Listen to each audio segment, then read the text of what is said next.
परशुराम जी के पास में जब कर्ण गया, उन्होंने पूछा, तुम कौन हो वत्स? बोले, मैं आपका शिष्य बनने आया हूं। बोले, मैंने तो अब शिक्षा देना बंद कर दिया है। लेकिन जब कर्ण की तेजस्विता, दीनता, समर्पण भाव देखा, बोले, मैंने आपका बड़ा यश सुना था और मैं आशा लेकर के आया हूं। यदि आप मना कर दोगे तो मैं निराश होकर चला जाऊंगा और मुझे इस दुनिया में कोई सिखाने वाला दिखता नहीं है। परशुराम जी का मन बन गया। परशुराम जी ने पूछा कि चलो तुम ये बताओ, हो कौन? अब जो सिखाई गई बात थी ना संसार की, गुरु को देखने की दृष्टि जो संसार से प्राप्त थी, उसी दृष्टि से गुरु को देखा कि यदि तुम ये असली सही सही बता दोगे तो तुम्हें वहां कुछ प्राप्त नहीं होगा। झूठ बोलना, उसने झूठ बोला कि मैं ब्राह्मण हूं। परशुराम जी ने कहा, ठीक है। उन्होंने विद्या सिखाना प्रारंभ के दिन उसके जांग पर सिर रख करके परशुराम जी सो रहे थे और एक भिक्षु आकर के कर्ण को खा लेता है और रक्त निकलता है। वो जब परशुराम को टच करता है, उनकी नींद खुल जाती है। नींद खुली तब उन्होंने देखा, हैं, भिक्षु के काटने पर तुम हिले नहीं। परशुराम जी ने कहा, तुम कौन हो? सही सही बताओ। अब उसके होठ कप कप आ गए, क्योंकि झूठ की उम्र लंबी नहीं होती, झूठ के पांव मजबूत नहीं होते, झूठ का आधार टिकाऊ नहीं होता। हम लोग जब नीम लगाते हैं ना, नीम घर की, तो खोदते हुए जाते हैं, फिर एक जगह ऐसी आती है, बोले यहां नींव जम सकती है। यदि वो जगह ना आए तो अंदर तक जाना पड़ता है। और झूठ की नींव तो ऐसी है जैसे रेत की नींव है, और रेत पे कोई भी नींव जम नहीं सकती। तो झूठ से कुछ उपलब्धियां तो हो सकती हैं, लेकिन उन उपलब्धियों का आधार कच्चा है ना, तो कभी भी ढह सकती हैं और उनका परिणाम विपरीत आएगा।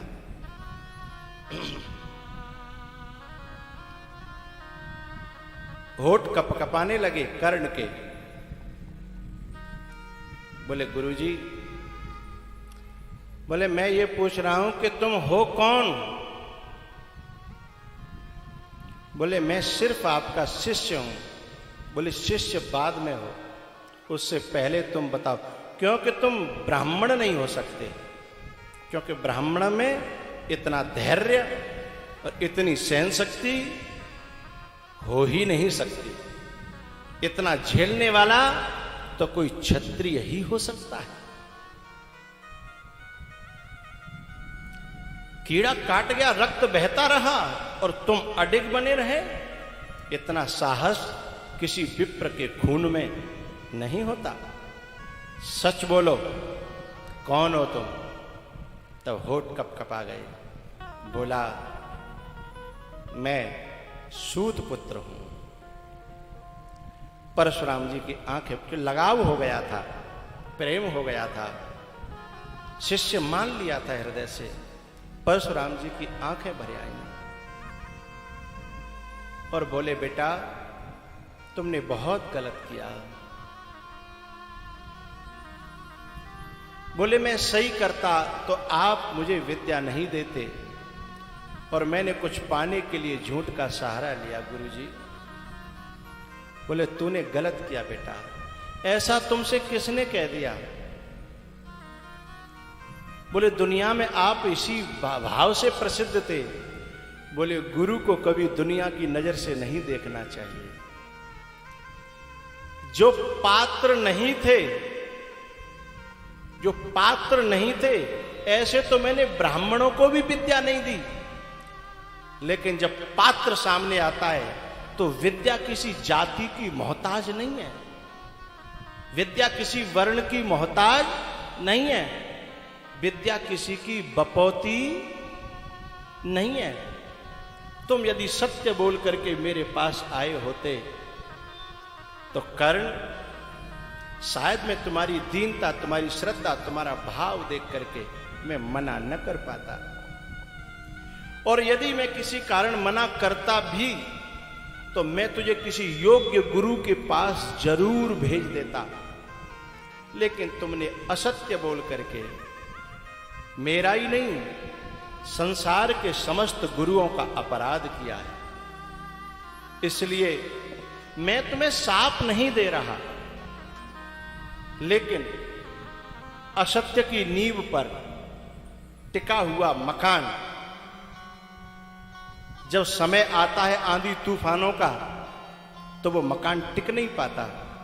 ऐसे ही अश्रद्धा, छल और कपट से प्राप्त की हुई विद्या मुख्य समय आने पर वो काम नहीं आती। आप लोगों ने देखा होगा कि कभी कभी लोगों को कोई चीज याद रहती है, लेकिन क्लास में जैसे ही परीक्षा का पेपर सामने आता है तो याद करी कराई विद्या भी गायब होने लगती है, क्योंकि कहीं न कहीं झूठ का सहारा लेकर, असत्य का सहारा लेकर के। यदि कोई व्यक्ति सचमुच में श्रद्धा, प्रेम और विश्वास, समर्पण के साथ विद्या को प्राप्त करता है तो पता है समय आने पर भूली हुई विद्या भी फूटने लगती है, उत्पन्न होने लगती है, विचार पर विचार आते चले जाते हैं। परशुराम जी की आंखों में आंसू आए, बोले बेटा अंतिम समय पर तेरे ये विद्या काम नहीं आएगी। सबसे पहले कारण मैं आपको बता रहा हूं, होता क्या है, छल और कपट करने से गुरुओं के साथ में सबसे पहले अपनी आत्मा कमजोर हो जाती है। अच्छा एक बात बता, झूठ बोलते समय होठ कपकपाते हैं कि नहीं? कपकपाना काय का लक्षण है? कमजोरी का। कमजोरी का कपकपाना कमजोरी का लक्षण है। और झूठ बोलते बोलते, कपट करते करते, छल करते करते हृदय का धरातल इतना कमजोर हो जाता है कि वो रेत बालू से भी कमजोर हो जाता है। फिर बाप विद्या टिकेगी कैसे? तो जब हृदय कमजोर हो गया, दिल कमजोर हो गया, आत्मा मर गई, अब बाप विद्या जिंदी कैसे रह गई? विद्या भी तो मरेगी ना। जीवन में जो ओजस्विता, तेजस्विता, जो आत्मबल आना चाहिए वो तब आएगा जब उसकी आधारशिला, नींव की जगह बहुत मजबूत हो, और वो सत्य, समर्पण, श्रद्धा और सदाचार की आधारशिला पर टिकती है। करण, तुमने बहुत गलत किया बेटा।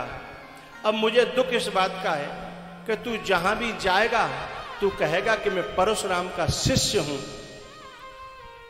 लोगो तो लग गया ना, नाम तो लग गया, ठप्पा तो लग गया ना कि तू परशुराम का शिष्य है, लेकिन तेरे जीवन अब कभी सत्य का साथ नहीं दे पाएगा, क्योंकि तूने विद्या का अर्जन ही असत्य से किया है। इसी कारण से कर्ण जिंदगी भर असत्य के पक्ष में बना रहा। विद्या बहुत अच्छी थी उसके पास, ऐसी विद्या थी कि अर्जुन भी उसके पास टिकने वाला नहीं था,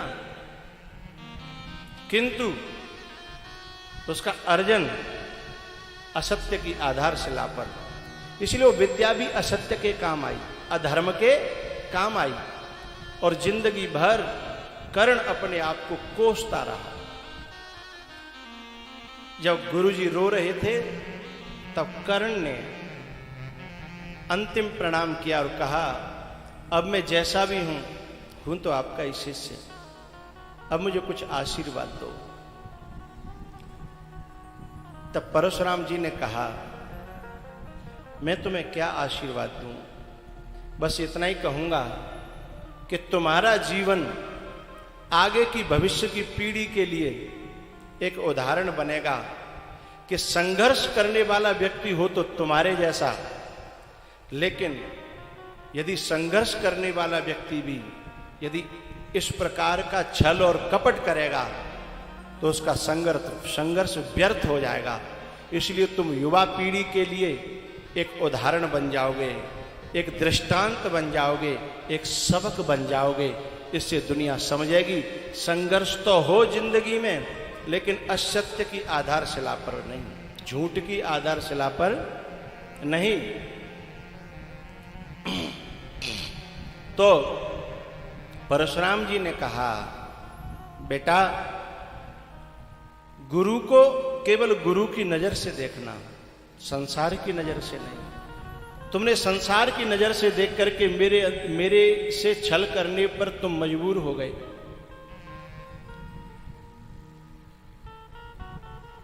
तब परशुराम जी कहते हैं, कर्ण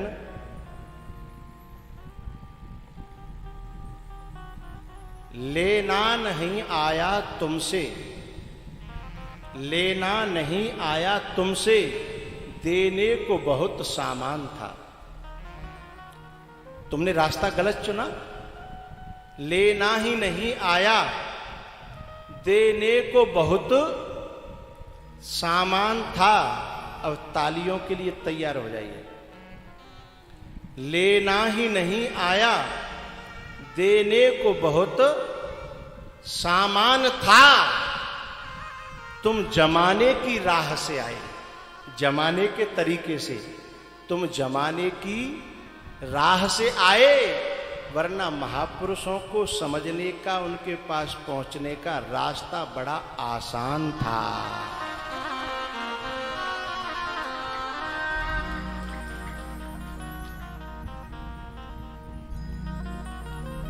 गुरु और शिष्य बहुत रोए, क्योंकि जब गुरु विफल होता है ना तो उसे बड़ा कष्ट होता है, और शिष्य भी विफल होता है तो भी गुरु को बड़ा कष्ट होता है। तो विफलता मिली यहां परशुराम जी को भी और कर्ण को भी, लेकिन पार्वती को क्यों सफलता मिली? तजहु न नारद कर उपदेशु, तजहु न नारद कर उपदेशु, तजहु न नारद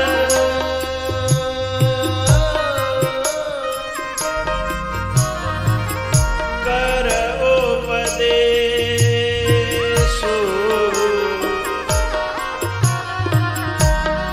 करते हैं, भले ही गुरुओं के पास जाएं, भले ही गुरुओं के पास रहें, पर संसार का ज्ञान लेकर के जाते हैं, संसार की समझ लेकर के जाते हैं। भाई संतन के पास रहो, पर सुनो अपने तरीका से रहो। ऐसे रहना, संसार की शिक्षा लेते हैं। तजहु न